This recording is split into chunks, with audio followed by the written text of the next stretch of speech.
Assalamualaikum warahmatullahi wabarakatuh. Perkenalkan, nama saya Ragi Nito Sutamto dengan NIM 123490044 dari Program Studi Rekayasa Instrumentasi dan Otomasi mata kuliah Sistem dan Sinyal Kendali kelas RB. Di sini saya akan mempresentasikan materi Respon Impuls dengan Inverse Transformasi Laplace. Yang pertama, pendahuluan. Dalam analisis sistem dinamis, khususnya sistem linear waktu invarian atau LTI, respon terhadap berbagai jenis masukan menjadi aspek fundamental untuk memahami perilaku sistem tersebut. Salah satu bentuk masukan yang penting dalam kajian ini adalah respon impuls, yaitu respon sistem terhadap sinyal impuls satuan direct delta function. Respon impuls memiliki peranan sentral karena berdasarkan prinsip superposisi dan sifat sistem LTI, respon terhadap sembarang masukan dapat diperoleh melalui konvolusi antara masukan tersebut dan respon impuls sistem. Untuk menganalisis respon impuls secara efisien, salah satu alat matematis yang sangat berguna adalah transformasi Laplace.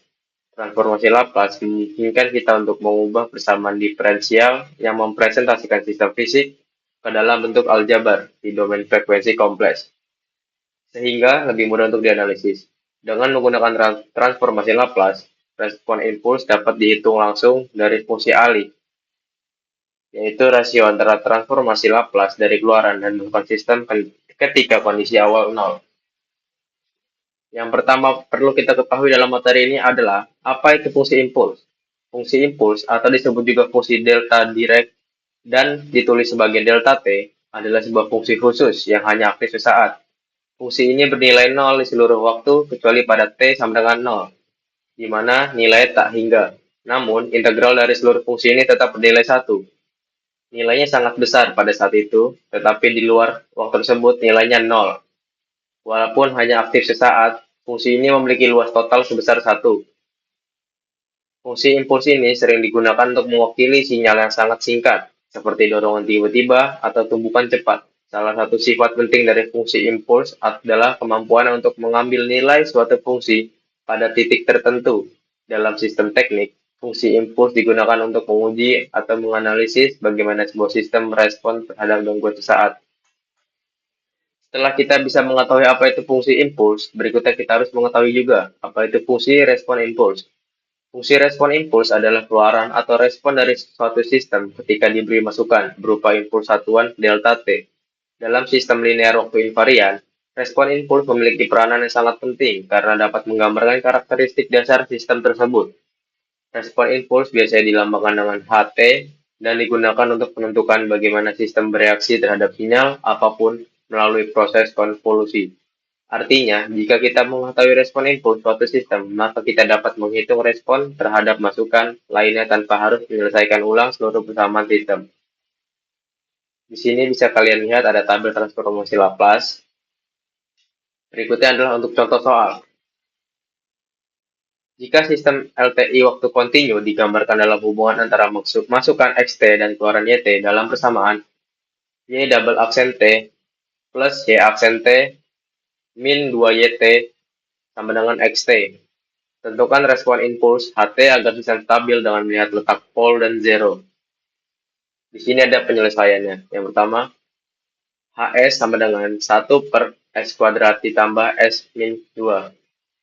Dari hasil ini kemudian kita faktorkan menjadi 1 per dalam kurung S plus 2 dalam kurung lagi S min 1, yang dimana kita dapatkan pol 1 sama dengan min 2 dan pol 2 sama dengan 1.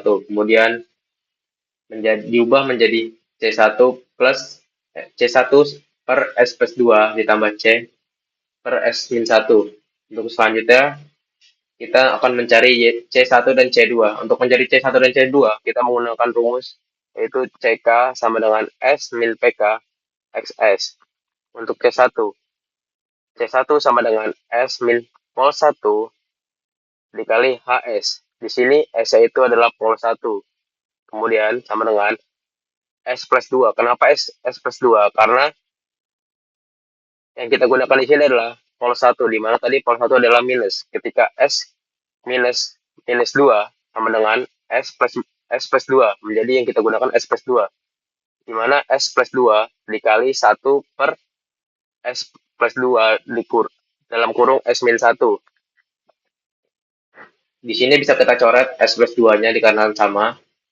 Kemudian sisanya adalah C1 sama dengan 1 per S min 1. Di sini S-nya kita gunakan dari pol 1, yang dimana pol 1 itu adalah min 2. Jadi sama dengan 1 per min 2 min 1, sama dengan min 1/3. Untuk C2-nya adalah S min P2 dikali HS.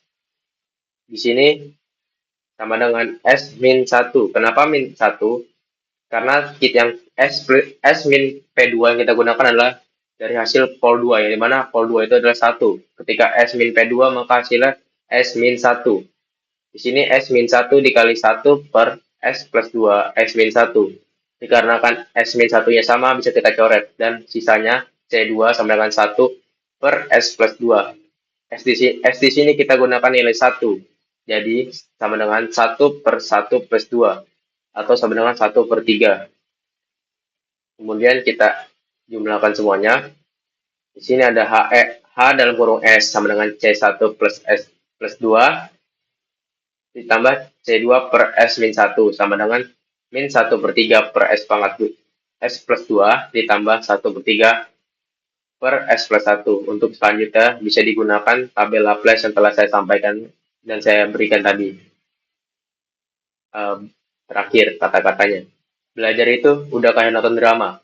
Kalau udah ngerti alurnya, malah nagih. Ending ini ijazah, bukan sama dia.